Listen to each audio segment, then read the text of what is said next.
ইয়াহইয়া আলাইহি ওয়াসালাম মাওলার ভয়ে জাহান্নামের ভয়ে কাঁদতে কাঁদতে চোখের পানি পড়তে পড়তে চোয়ালের গোশত খসে পড়ে মারির দাঁত পর্যন্ত দৃশ্যমান হয়ে গিয়েছিল। সম্মানিত মা পুত্র ইয়াহইয়া আলাইহি ওয়াসালাম এই অবস্থা দেখিয়া মা নিজেও কাঁদতে কাঁদতে বেহুশ হয়ে গেলেন।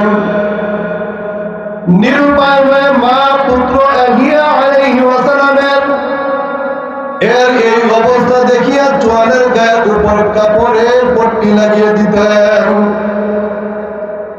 এক পর্যায়ে ইয়াহইয়া আলাইহি ওয়াসালাম এর কখন কোন অবস্থা হয় তার প্রয়োজনীয় ব্যবস্থা গ্রহণ করা তার মায়ের নৈমিত্তিক কর্তব্য হয়ে দাঁড়িয়েছিল। ইয়াহইয়া আলাইহি ওয়াসালাম মাওলার ভয় জাহান্নামের ভয় দিলের মধ্যে জাগতেই কান্না শুরু হয়ে যাইত। কান্নার সাথে অশ্রু প্রবাহিত হতো, সাথে সাথে তা নিংড়ে দিয়া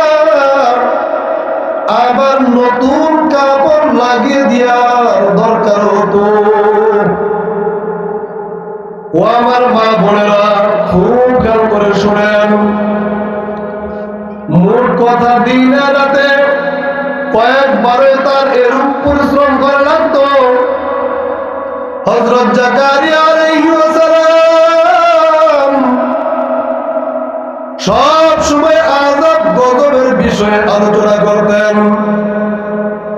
এই কারণে ইয়াহইয়া আলাইহিস সালাম যখনই মাহফিলের ভিতরে থাকতেন হযরত জাকারিয়া আলাইহিস সালাম মজলিসের ভিতরে বসে জিজ্ঞাসা করতেন, এই মজলিসে ইয়াহইয়া আছে কিনা? যদি থাকে তবে আমি বয়ান করব না। ও আমার যুবক বাবারা, মুরব্বী বাবাজিরা, পর্দার আড়ালের মা ও বোনেরা, খুব খেয়াল করিয়া শুনেন, ঘটনাক্রমে ইয়াহইয়া আলাইহিস সালাম পিতার ওয়াজ শ্রবণের আশায় নিজেকে চাদর দিয়ে বাঁধো করে ঢেকে রাখলেন। হযরত জাকারিয়া আলাইহিস সালাম যথারীতি আযাব গজবের বয়ান আরম্ভ করিয়া দিলেন। বয়ানের মাঝখানে বললেন, হযরত জিবরাইল আলাইহিস সালাম এসে আল্লাহু আকবার মাওলার পক্ষ থেকে বলে গেলেন, আল্লাহ তাআলা জাহান্নামের তলদেশে সাকরান নামের গর্ত, গাজবান নামে উত্তর দেশে এক পাহাড় বানায় রাখছেন। এত দুর্ভয়ের শাস্তি হতে রক্ষা পাওয়ার জন্য মাওলার ভয়ে জাহান্নামের ভয়ে কান্না কাটি ছাড়া কেউ নিষ্কৃতি পাবে না। আত্মগোপনকারী ইয়াহইয়া আলাইহিস সালাম একটা চিৎকার দিয়ে জমিনে বেহুশ হইয়া পড়িয়া গেলেন। যখন হুঁশ ফিরে আসলো, ইয়াহইয়া আলাইহিস সালাম চিৎকার করতে করতে জঙ্গলে চলে গেলেন। মজলিসের অন্য অন্য শ্রোতাদের মধ্যেও ইতিমধ্যে কান্না কাটি শুরু হয়ে গেল। উজুদের হালতে তার পিছনে পিছনে ছুটলেন। এদিকে হযরত ইয়াহইয়া আলাইহিস সালামকে খুঁজে পেলেন না। ফলে রাস্তা হারিয়ে কোনো মতে গন্তব্যে ফিরে আসতে সক্ষম হন তারা। আসিয়া দেখেন হযরত জাকারিয়া আলাইহিস সালাম বয়ান করতে করতে আল্লাহু আকবার বেহুশ হইয়া জমিনের মধ্যে পড়িয়া রইলেন। সকলে তার খেদমতে হাজির হয়ে গেলেন। এদিকে হযরত ইয়াহইয়া আলাইহিস সালামের সম্মানিত মা এই অবস্থা দেখিয়া কাঁদতে কাঁদতে বেহুশ হয়ে গেলেন। কিং কর্তব্য বিমূঢ় হয়ে গেলেন। আরে ওই উম্মতদেরকে আসতে দেখে মা জিজ্ঞাসা করলেন, বাবারা আমার ইয়াহিয়া আলাইহি ওয়াসাল্লাম কোথায়? বিস্তারিত বৃত্তান্ত শুনে তার মা নিজে লাঠিতে বর করে করে জঙ্গলে গেলেন ইয়াহিয়া আলাইহি ওয়াসাল্লামকে খুঁজতে। আহার নিদ্রা ত্যাগ করে 3 দিন 3 রাত পুত্রের তালাশ করে বিফল হলেন। হঠাৎ এক রাখালকে পেয়ে তাকেও জিজ্ঞাসা করলেন। রাখাল বলল, মা গত সন্ধ্যায় পাহাড়ের পাদদেশ দিয়ে ইয়াহিয়া আলাইহিস সালামকে যাইতে দেখেছি। হযরত ইয়াহিয়া আলাইহিস সালাম মাওলার ভয়ে, জাহান্নামের ভয়ে কাঁদতে কাঁদতে বলতেছে, ওহে সাকরাম গর্তের মালিক, ওহে গাছবান পাহাড়ের সৃষ্টিকর্তা, আমাকে এত দুর্ভয় শাস্তি হতে রক্ষা করো। সম্মানিত মা পুত্র সালামকে খুঁজতে খুঁজতে পাহাড়ের ওই পারে যায় দেখি এক গর্তের মধ্যে পড়িয়া চিৎকার করিয়া কান্নাকাটি করে আর বলে, ওহে সাকরাম গর্তের মালিক, ওহে গাছবান পাহাড়ের সৃষ্টিকর্তা, আমাকে এত দুর্ভয়ের শাস্তি হতে রক্ষা করো। মা পুত্র আলাইহিসসালামের গলা জড়াইয়া ধরিয়া মাও কাঁদে, এদিকে পুত্র কাঁদতেছেন। এই সময় মা পুত্রকে বুঝাইয়া শুনাইয়া বাড়িতে নিয়ে আসতে সক্ষম হলেন। মা পুত্র আলাইহিসসালামের সামনে কিছু রুটি গোশত রেখে ক্লান্ত কণ্ঠে মুহাব্বতের সুরে বললেন, বাবা কিছু খেয়ে নিয়ে একটু ঘুমাও, জীবনটাকে একটু শান্ত করো। ইয়াহিয়া আলাইহিস সালাম আবারও কাঁদতে লাগলেন। কিছু সময় পর মা আবদার রক্ষার্থে কিছু খেয়ে নিয়ে ঘুমিয়ে পড়লেন। এদিকে জিবরাইল আলাইহিস সালাম, খুব ভোরে জিবরাইল আলাইহিস সালাম হযরত ইয়াহিয়া আলাইহিস সালামকে ডাক দিয়ে বললেন, হে প্রিয় ইয়াহিয়া, আল্লাহ তাআলা তোমাকে শান্ত হওয়ার কথা বলেছেন। ব্যাকুলতা ছেড়ে শান্ত হও, অচিরেই তুমি বেহেশতি হবে। হে প্রিয় ইয়াহিয়া, তুমি যদি মাওলার জান্নাত কখনো কোনদিন দেখতে, তবে কাঁদতে কাঁদতে তুমি মাওলার জান্নাত কামনা করতে করতে মৃত্যু বরণ করতে। হে প্রিয় ইয়াহিয়া, তুমি যদি মাওলার জাহান্নাম কোন সময় দেখতে, জাহান্নামের আযাব গজবগুলো যদি দেখিয়ে ফেলতে, হে প্রিয় ইয়াহিয়া,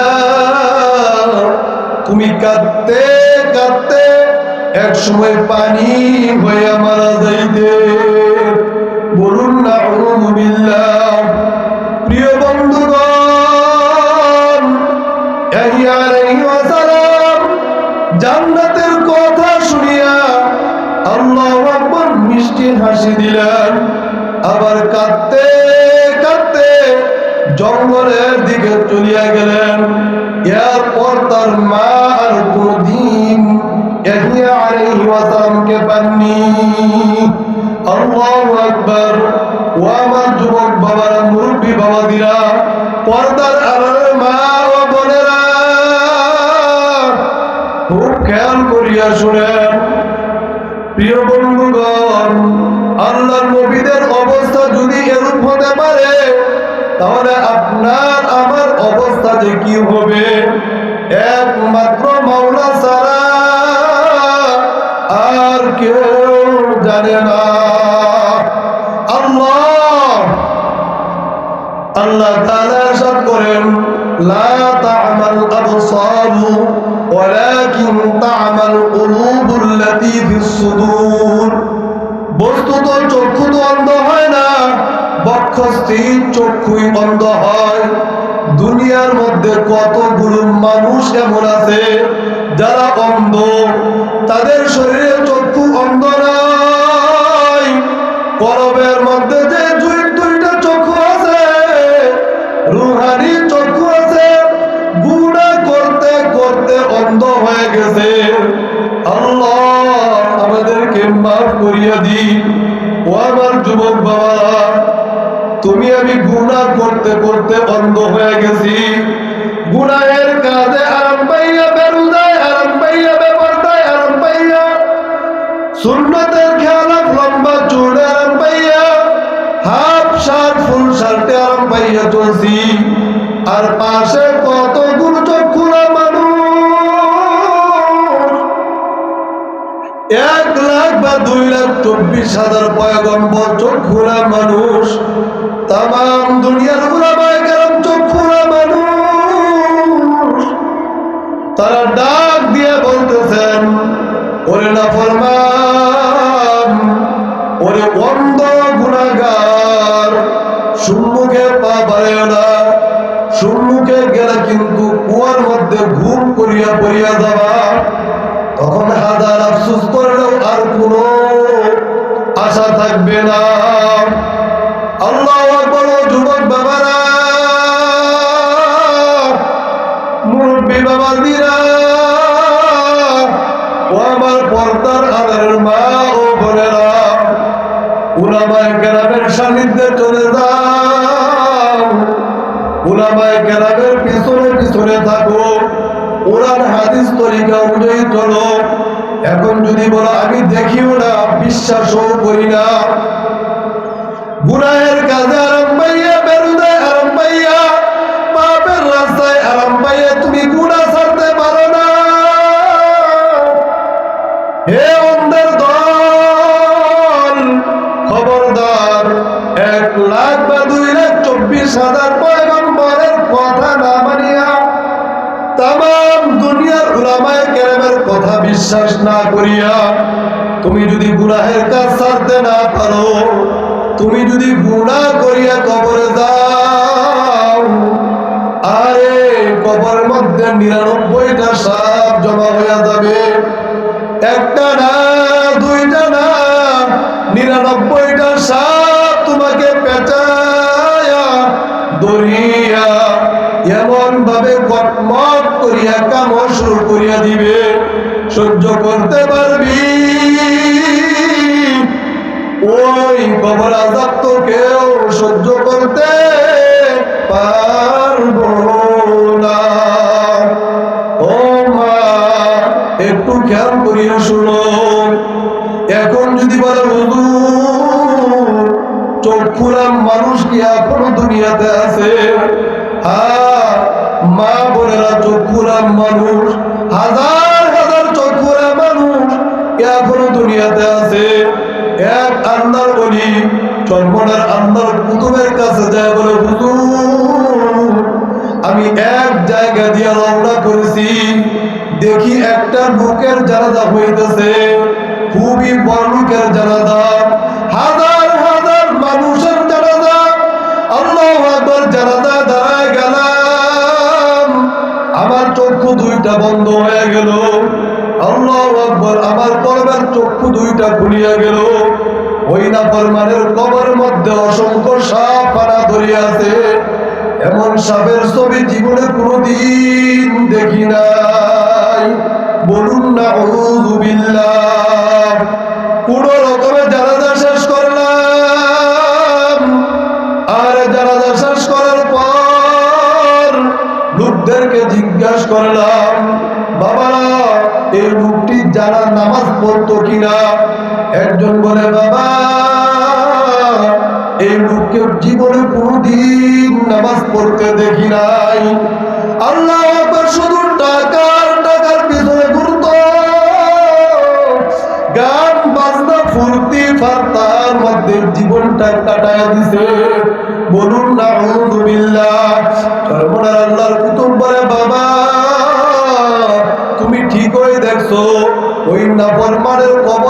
করতেছে, অসংখ্য সাপ পানা ধরিয়া আছে, সেইগুলোই মাওলায় তোমাকে দেখাইছেন।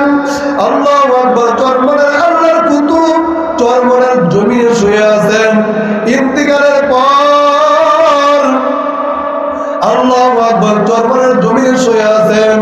ইন্তিকালের কয়েকদিন আগে সদরঘাটের মাহফিলে খোদার কসম করিয়া বলেছিলেন, আমি যখন হামেশা জিকিরের হালতে থাকতাম, এক জায়গা দিয়ে রওনা করেছি, দেখি একটা লোকে, আল্লাহু আকবার, মেহের মুন্সি নামে এক লোক আমাকে একটা কবর জিয়ারত করার অনুরোধ করায়। কবরের পাশে দাঁড়াইলাম, খোদার কসম করিয়া বলিয়াছেন, কবরের পাশে দাঁড়াবার সাথে সাথে কবরের মাটি আমাকে উল্টাইয়া ফালাইয়া দেয়। আল্লাহু আকবার। কবরের দিকে তাকাইয়া দেখি, আল্লাহু আকবার, মানুষটার চেহারা শুকরের সুরাত হয়ে গেছে। আরে হাত পাও ভাঙ্গিয়া উল্টাইয়া আগুনের শিকল দিয়া বান্ধিয়া ফালাইয়া রাখছে। জিহ্বার টানিয়া নাভির স্থল পর্যন্ত আনা হয়েছে। আল্লাহ আমাদেরকে মাফ করিয়া দিন। চরমনে আল্লাহর কুতুব একটা চিৎকার দিয়ে দৌড় দিলেন, বেহুশ হইয়া জমিনের মধ্যে পড়িয়া গেলেন। যখন হুশ ফিরে আসলো, আল্লাহু আকবার, মেহের মুন্সিকে বলেন, হে মুন্সি সাহেব, একটা সুদখোরের কবরের কাছে কেন আমাকে নিয়ে আসলে? আল্লাহু আকবার। তোমার আমার চক্ষু নাই বলে আমরা কিছু দেখি না। 1 লাখ বা 2 লাখ 24,000 পয়গম্বরের কথা বিশ্বাস না করিয়া তামাম দুনিয়ার উলামায়ে কেরাম, আউলিয়া কেরামের কথা বিশ্বাস না করিয়া তুমি যদি গুনার কাজ ছাড়তে না পারো, আজরাইল আলাইহিস সালাম যখন পিছনে ধাক্কা দিবেন, তখন কিন্তু ঘুম করিয়া জাহান্নামের মধ্যে পড়িয়া যাবা, আর তোমার উঠা সম্ভব হবে না। বলুন না আউযু বিল্লাহ। কয়েক বছর আগে ইত্তেফাক পত্রিকার প্রথম পাতায় কালো বর্ডার দিয়া একটা খবর ছাপায়া ছিল, আল্লাহু আকবার, যমুনা নদীর বাঙ্গনে একটা কবর ভাঙ্গিয়া গিয়া একটা তাজা লাশ বাইর হইয়া গিয়াছিল, একেবারে সব তাজা।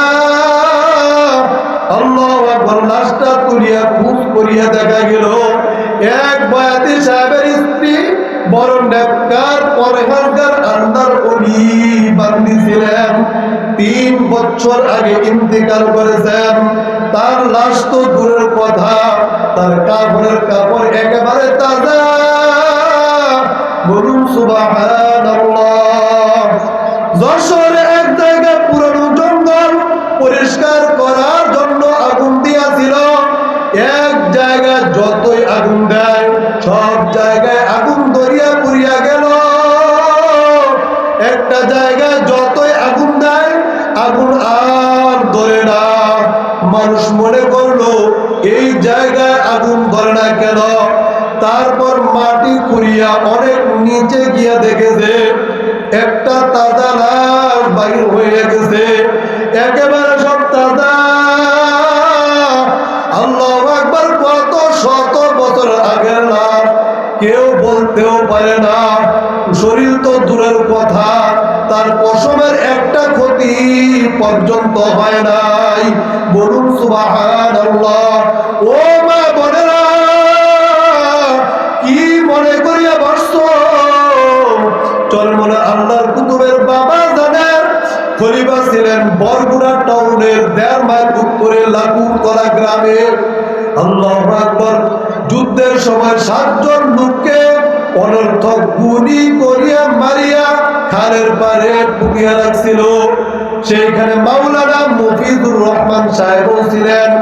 29 দিন পরে বিবিকে খাবের মধ্যে স্বপ্নের মধ্যে বলেন, ও বিবি,